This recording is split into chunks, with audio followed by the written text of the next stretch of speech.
I just wanted to do a video about myself. I was born July 15, 1971 to Yvonne Coleman. I'm not pretty sure who my father is, but when I was born, they told me that I would have a slim chance of living, but somehow God didn't want me to leave. He had something planned for me, so I'm still here. There's been so many times that I came close to death. I tried to kill myself because I didn't love myself. I didn't love the skin I was in. I was always teased as a little kid by family members, people that I knew, going to school, people in the school. It really messed my life up. I used to think that what was the point of me being on earth when I don't have nobody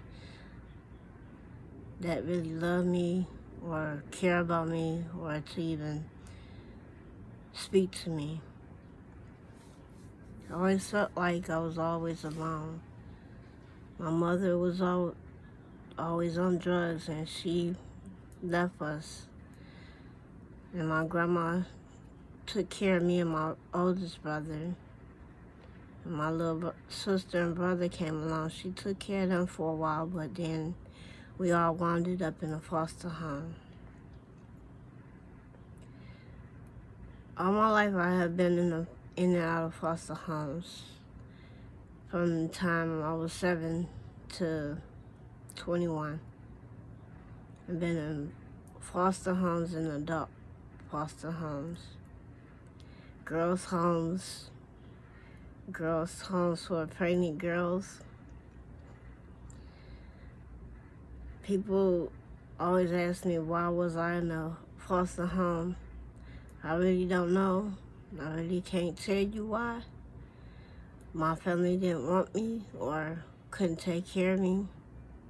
My mother was doing what she was doing. She didn't have time to take care of no kids, so I grew up the best way I could, learning from a lot of people. From my grandma, my aunties, and my uncles. It was real hard because I always was sad. I always thought that didn't nobody care about me or love me. I got pregnant at the age of 15, and I had my baby at 16. I wanted so much to keep him, but I knew in my mind that I wasn't right to take care of no baby. So what I did was write to everybody in my family a letter asking for help, somebody to take care of him, somebody to adopt him and raise him as their own, so I'll be able to see him whenever I wanted to or whenever they came around. And that's what two of my family members did, my auntie Wanda, and my cousin Lisa. They both went to foster care classes to become foster parents. When they got their certificate, that's when they discussed it.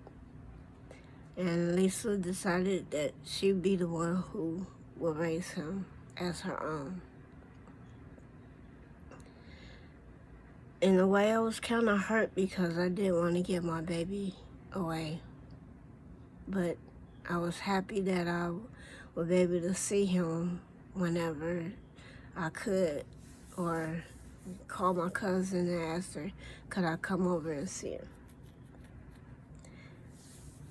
I used to do that when he was placed with her.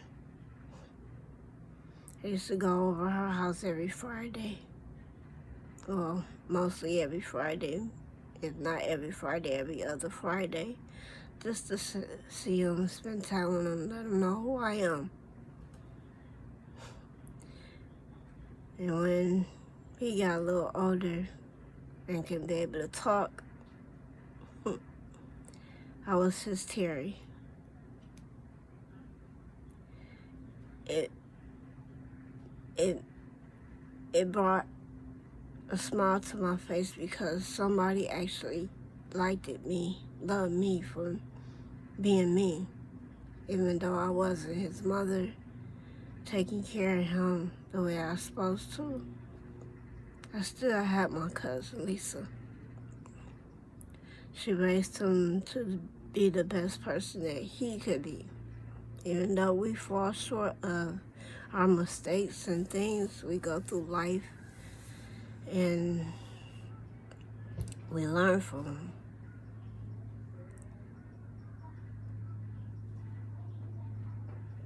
I don't know why he do the things he do.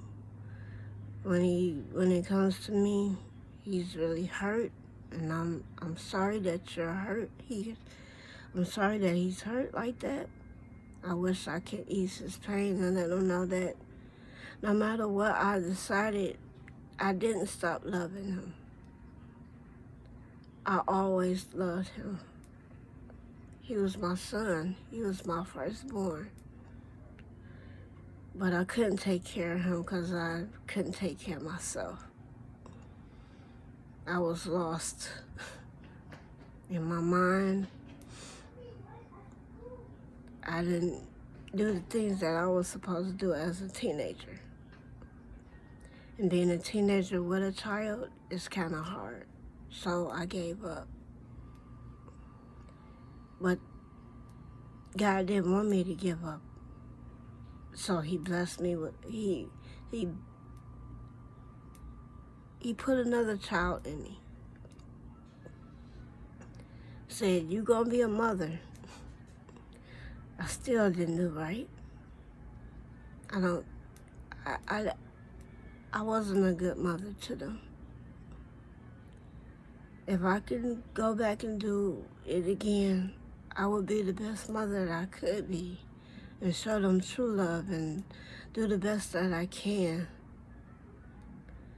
to take care of them, to show them that I really do love them and they not just here just to be here.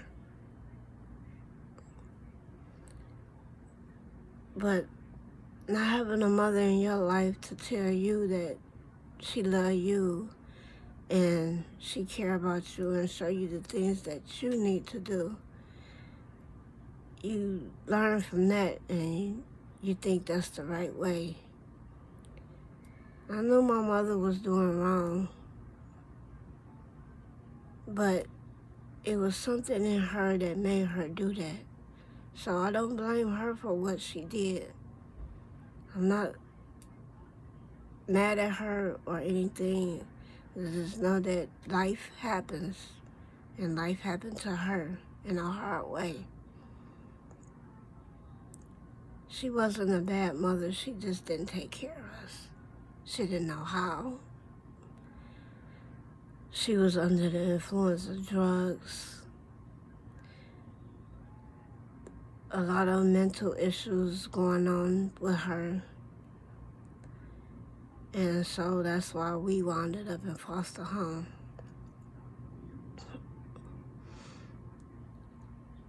When I got pregnant with my son, I had run away from the girls' home that they put me in, which was in Jackson, Michigan. And that was too far from my family, so I ran away. And I went to stay with my mother when she was not doing drugs and she was taking care of the house like she's supposed to when she felt like it. So we did get a chance to spend some time with her. We did get a chance to live with her off and on whenever she wanted to. And she wanted to try to be a mother. Then the drugs just kept calling her. So I don't blame nothing that she did for the way I am. Actually, the way I am is what made me strong from seeing the things that she went through. Everybody used to say I was going to turn out like her, and I didn't want to. So I fought hard not to be that way. I didn't want to take drugs or anything. The only drugs I took was the medicine that I was given for colds and headaches and whatever that ached or had pain in my body. So that's the only kind of drugs that I took until I was 23. Which I don't think weed is a drug. I think it was grown naturally from the earth. So, God put it on earth for a reason. If it wasn't meant to smoke, why did he grow it? So, when I was 23, at the time my boyfriend introduced me to it. Said this to ease your mind. Yeah, it eased my mind and made me see things that wasn't there. First time, like, whoa, wait a minute. I hear my heartbeat and I'm seeing things that ain't there and just tripping. And he got used to it, kept smoking it every day to the point where I just felt like I needed it every day, all day long. 'Cause it was taking the pain and the problems away. But once that feeling go away, that pain comes back. That problem comes back. At the time, I didn't know how to take care of my problems. So I just coped with it. Hid it deep down inside myself. Smiled every time I went around people pretending like I'm happy. When actually people can read me. My auntie, my grandma. Lady across the street, I call her my godmama because that's the only person I like to be around, even though she has a sarcastic mouth. I didn't care. That's what made me laugh. And for years, I always hid my feelings from people and didn't let nobody know that I was hurt inside. And the cause of me not letting people know exactly how I feel, years down the line, when I turned 30-something, close to 40, I got a brain tumor in my head. I thought it was a headache. Kept taking medicine to kill that pain that kept happening and kept coming back. And one day my right eye just went out. Couldn't see nothing. And I asked my daughter, could she walk with me to my auntie house, and she didn't believe me. She thought I was playing, because sometimes I do that, just to keep them on their toes, see how much they really care about me. But it wasn't a joke at that time. It was serious. When I went to my auntie, she just gave me some aspirin, told me to go home and go to sleep, and it'd go away. I did that. It didn't go away.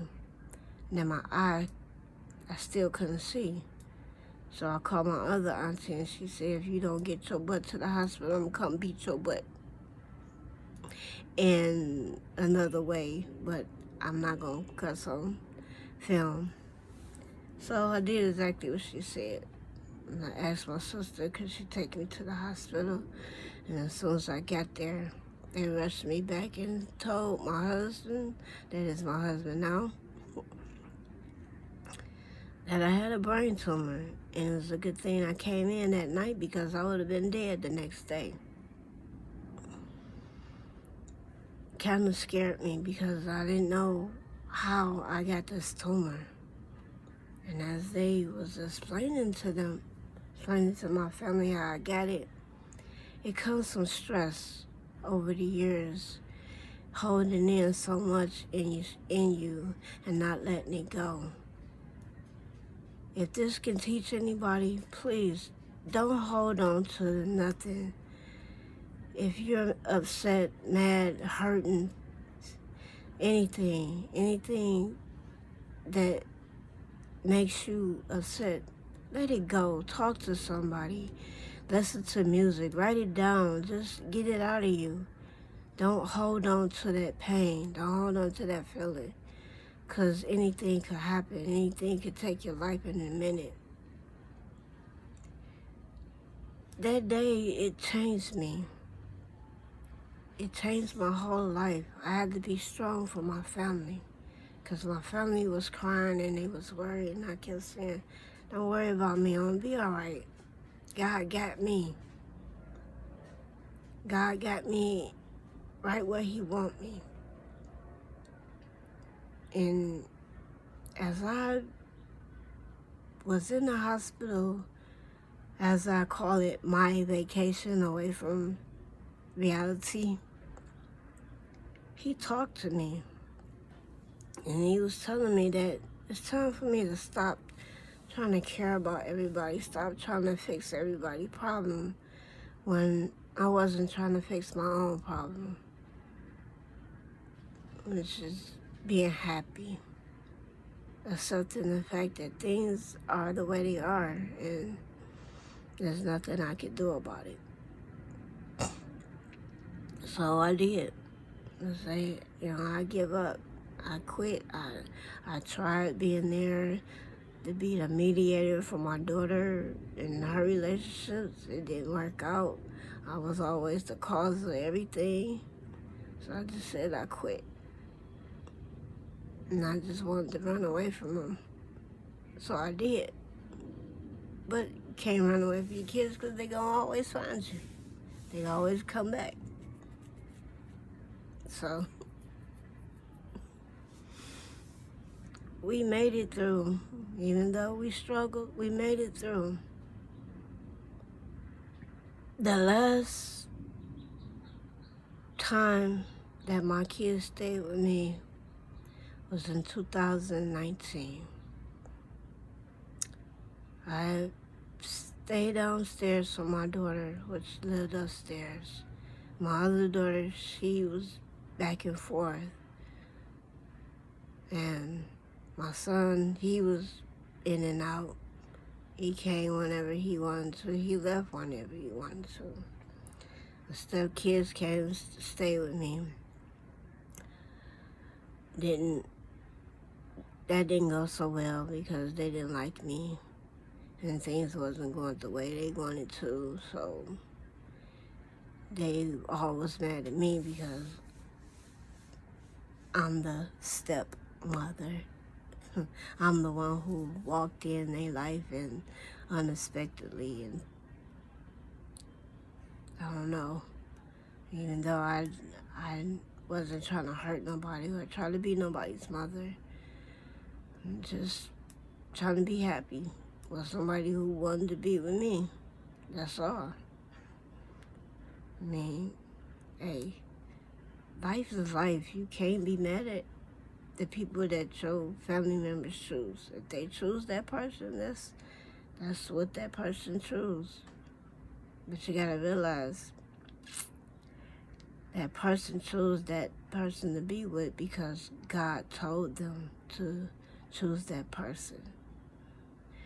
Now, it's up to the two people to make that relationship work. And our relationship started off a rocky way. We was arguing, we was in feud with my kids, his kids, it's just everything. People wanted to fight my daughter over kids, and it's just so much craziness. It's ridiculous. To the fact that everybody's talking about me and whatever you. Not, I don't like her and she not my mama. And I didn't ask to be nobody's mother. I didn't ask to be nobody's anything. I'm just me. Take me for who I am. I'm a little crazy. Yes, I can be. But this is me. I don't have nobody but me. So if you don't like what I do, then hey, stay away from me. But in the meantime, hey, this is me. If I do crazy things, just suspect it, because sometimes I think crazy thoughts.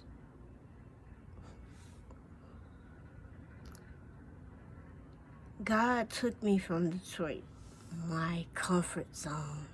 I love Detroit. It's where I was born. It's where I know how to get around and everything. Now I'm here in Las Vegas with nobody. I can't go in nobody's house because I really don't know nobody out here but my in-laws. And only 2 people talk to me out of my in-laws that stay here. The rest of them don't fuck with me like that, which is cool. I'm not mad. It is what it is. Life is life. Either you fuck with me or you don't. And I'm used to it. A lot of people say, oh, I don't want to go around there. She boring. She don't do nothing. She crazy and all that. I'm not crazy. I just have a sweet heart. I care about a lot of people. I don't like all that stupid shit. Calling each other bitches and all that. That ain't me. That's for the birds. I'm not a bitch or whatever, y'all. I'm not a hot to trot or, a thought or nothing like that. Boy, head chick. I'm a queen. I might not look like one, but I'm a queen. I'm God's child. I'm the image of what God is. And learning who I am is a very important thing for me, because you gotta learn who you are to be the person that God wants you to be. He gives you a choice. That's the one gift that He gives you. It's a choice to choose good or evil. I chose good because I don't want to be evil to nobody. I don't think it's right to be mean to people. Like, for what? They ain't did nothing to me. They're just regular people walking down the street living their life like I'm trying to live my life. Hey, it is what it is. But who am I to judge this person because this person don't have what I have? Or this person got something that I don't have.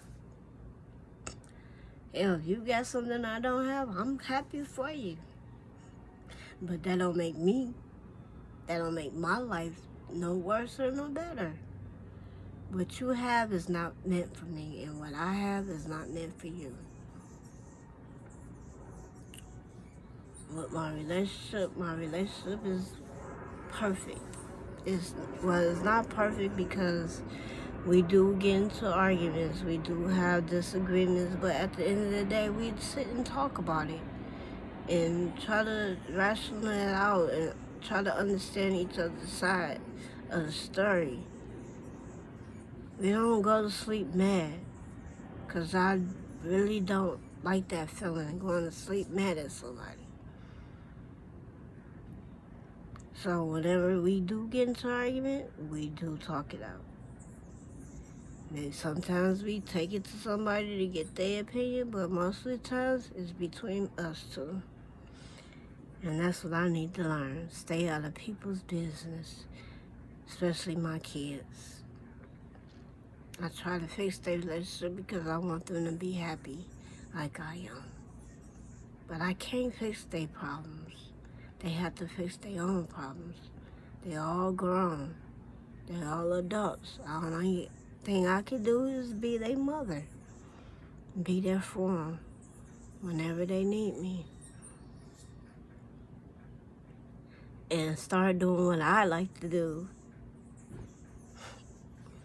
Is being creative, making jewelry, drawing, coloring, painting, getting back to nature, listen to the hummingbirds, which is so beautiful.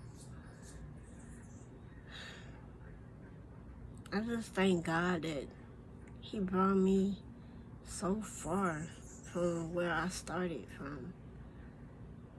He brought me out of that misery, that pain that I was in. Like, it is so peaceful where I'm at now.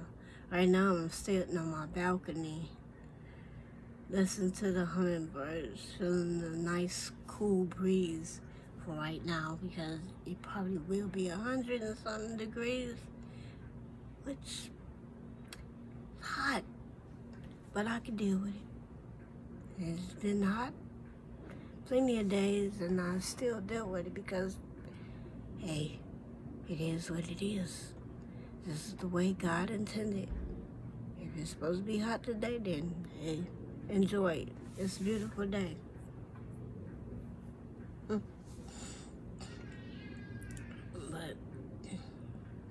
I'm kind of enjoying where I'm at. Yesterday I was thinking a lot, and I just came to the conclusion that I can't be there for everybody. I can't solve everybody's problems. I can't make your life happier. You gotta do that on your own. So for now, I'm gonna stay in my lane, focus on Terry, and learn from whoever wanna teach me something I don't know, something that's meaningful, something that's positive, and something that's have to benefit me.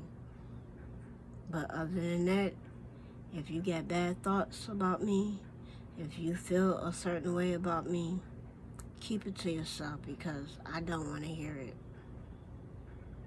I've been through too much to listen to bullshit. I am 50 years old, and I'm tired of it. I'm tired of all the bullshit. I'm tired of all everybody pretend like, oh, I like you and I love you, and then turn around, oh, I can't stand this, and I can't stand, she makes me sick, and she... It's time to stop all that. Right now, we need to come together as a unit and unite as our race, our people, because life is getting short. You only got so many years before it's over. Well, that's all I have to say. If you watch this, I hope you learn from this, because I learned a lot in my life. I learned how to stay in my own damn lane and drink my own damn tea and fuck with nobody but me. Love myself and love my neighbors. No matter if they like me or not, I don't care. I'm gonna still love you anyway. So I could be that bitch, that stupid hoe, that dumbass, don't know what the fuck she talking about person or whatever. But deep down inside, I know exactly what I'm talking about, because I've been through it. I've been through the pain. I've been through the hurt. I've been physically abused, mentally abused. sexually abused. I've been through all of it. And that's what make me stronger and tougher, is going through what I've been through. So if anybody can do better in my shoes, then you go ahead and try. Walk in my shoes, because my shoes are a different size. If you can fit a size 6.5, you go ahead and try. Because you don't know me and I don't know you.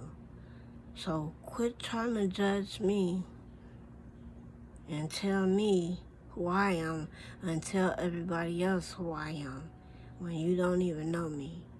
Get to know somebody before you judge them.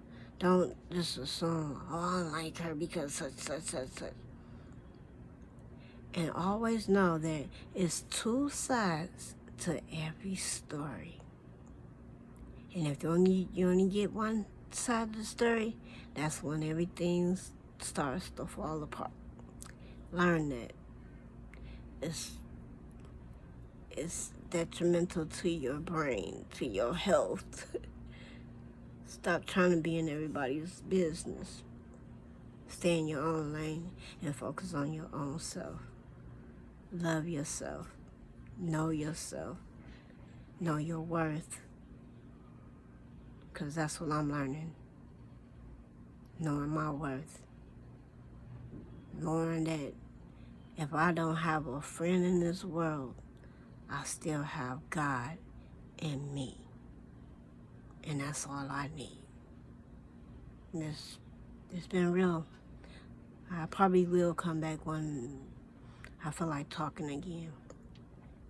But y'all stay positive and keep your eyes on the prize and stay woke. Because if you don't, they gonna put one over on you and then you gonna be like, what the fuck happened?